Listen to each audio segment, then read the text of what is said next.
Estoy llegando al final de la novela, quedan poquísimos capítulos, así que con este voy a hacer algo que no he hecho todavía, pero que me interesa hacer, porque es una conversación de esas que tienen bastante fondo y que soy realmente incapaz de resumir. Así es que vamos a ello. Antes de que surgiera por completo de la oscuridad el pasadizo que conducía a la cripta, la luz arrancó un destello rojo de una piedra con la que había soñado ya muchas veces. Luego fueron sus ojos verdes los que retuvieron mi mirada sin posibilidad de remisión. Me sorprendió pensar que aquella era la última aparición que esperaba esa noche en aquel lugar. Nadie tenía que convencerme de que Cristina Schlinder estaba detrás de todo lo que se movía en aquel asunto. Era la araña que tejía la tela para llegar a rincones muy lejanos. No obstante, no la situaba en primera línea de batalla, cuando otros podían encargarse del trabajo sucio. Entró sonriendo y con calma, como de costumbre. Había borrado de su memoria la risa cruel con la que se había despedido de mí en el barco. Se dirigió a nosotros como si la última vez hubiéramos charlado cómodamente sentados, por imaginar un sitio tranquilo, en la bañera del gigantesco velero. Don Miguel Fraguas. Y usted debe ser el padre Eugenio. Me alegro mucho de verle, por fin. He oído hablar mucho de usted. No fue necesario que presentara a la mujer. Mi amigo había intuido perfectamente a quién pertenecía aquella voz que sonaba tan llena de seguridad. Yo también he oído hablar de usted, y le aseguro que lamento no poder verla yo también por fin. Pero razones de peso me lo impiden. La respuesta del párroco me había sonado tremendamente irónica. Me había sorprendido, pues parecía haber encontrado fuerzas donde hacía unos pocos segundos solo existía abatimiento. No conocía este lugar, resulta muy interesante. Sin embargo, no parece haberle costado trabajo encontrar la entrada. Cristina Schlinder sonrió al sacerdote, pero no le respondió.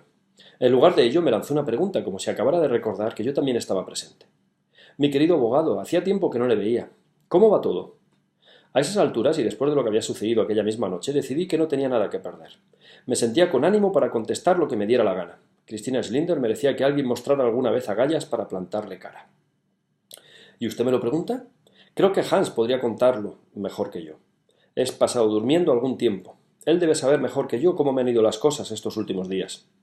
Cristina Schlinder chasqueó la lengua como si le costara hacerme comprender algo tan sencillo como una operación elemental. Señor Fraguas, es usted un hombre muy difícil. Ya no sé qué hacer para demostrarle que no busco sino su bien. ¿Acaso no le he dado todo lo que me ha pedido? Incluso lo más difícil. ¿Necesita más pruebas? Usted, sin embargo, jamás confía en mí. Sea objetivo conmigo, por favor. ¿Le he hecho daño alguna vez? Desvié la mirada intencionadamente hacia Eugenio y empecé a protestar. Hans, en cambio, la mujer me interrumpió simulando un enfado que yo mismo dudaba. No me hable de Hans. No tengo nada que ver con sus ocurrencias.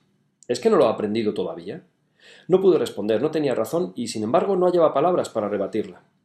Aunque ella no fuera artífice material de las ocurrencias de Hans, como las llamaba, ella era la que manejaba las riendas y la que daba más o menos libertad a sus subordinados. Nadie iba a convencerme de que Hans no lo fuera.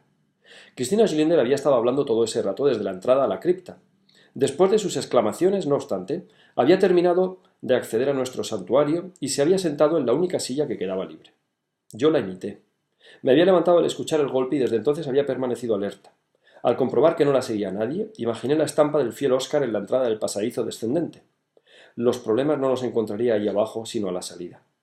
No podía soñar con escapar de aquella ratonera. De todas formas, querido Miguel, hoy estoy aquí porque me apetecía charlar un rato con su amigo. No es fácil hallar interlocutores de su altura. ¿No cree usted, padre Eugenio? Me parecía muy cínica aquella mujer. Sin embargo, como mi amigo no se quejaba, decidí no alterarme yo tampoco. Una conversación con usted será muy interesante, no lo niego. La verdad es que tengo muchas preguntas que hacerle. Como por ejemplo, si formo parte de esa secta surrealista adoradora de Satán. El cura no respondió. Noté que pese a la fuerza de voluntad que estaba empleando, su rostro había acusado muy levemente la sorpresa. No lo había leccionado lo suficiente sobre esa extraordinaria capacidad que mostraba siempre Cristina Schlinder para hablar como si de verdad estuviera a su alcance leer nuestros pensamientos. Las palabras con las que contestó después de un momento de silencio intentaron cubrir la ondulación que había turbado la quieta superficie de su espíritu. La mujer, mientras, sonreía con esa suficiencia que tanto había aprendido a temer. Ella estaba disfrutando con todo aquello. Estaba pensando mejor en sus motivaciones últimas. Cristina Schlinder sonrió más todavía. Don Miguel sabe que lo único que me mueve de verdad es el temor de Dios. Todos nuestros movimientos tienen en él su causa remota. No somos nada sin Dios. Eugenio volvió a tomarse su tiempo de reflexión para responder. Permanecía echado por completo sobre la cama, como si quisiera concentrar sus fuerzas en sus contestaciones y no disiparlas en el esfuerzo de mantenerse erguido. Mi amigo me ha hablado mucho de usted. Conozco su fe en Dios, pero ¿qué me dice de Satanás? ¿No le resulta atractivo? Satanás es el señor de este mundo material, según piensa mucha gente. ¿No cree que resultaría mucho más rentable rendirle de verdad tributo a él? Cristina Schillinger torció la sonrisa en una mueca sarcástica. ¿Estoy oyendo cómo me tienta un cura? Voy a tener que acudir más a las iglesias. El rostro de Eugenio permaneció impasible. No era posible adivinar lo que podía estar pasando por su imaginación. ¿Tiene usted conciencia, señora Schillinger? Recordé que aquel tema había sido el centro de una de nuestras conversaciones y permanecía expectante aguardando la contestación de la mujer.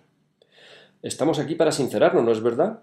Espero que no se lo tome a mal, querido padre, pero lo cierto es que carezco de conciencia. La conciencia es un lastre de la humanidad. Solo sirve en realidad para impedir la desaparición del hombre de la faz de la tierra. Eugenio no se hizo de rogar en esta ocasión. Con la voz sibilante, pero serena y convencida, respondió. La conciencia es una impronta divina. Usted que afirma creer en Dios debería saberlo. Hubo un momento de silencio después de la afirmación del sacerdote, pero éste no tardó en proseguir. Es usted una criatura muy peligrosa. Está desviando nuestra atención y todavía no ha respondido a mi pregunta inicial. ¿Por qué no nos explica de una vez lo que pretende? Y voy a cortar aquí porque el capítulo es largo y prefiero dejar para mañana finalizar la lectura del mismo.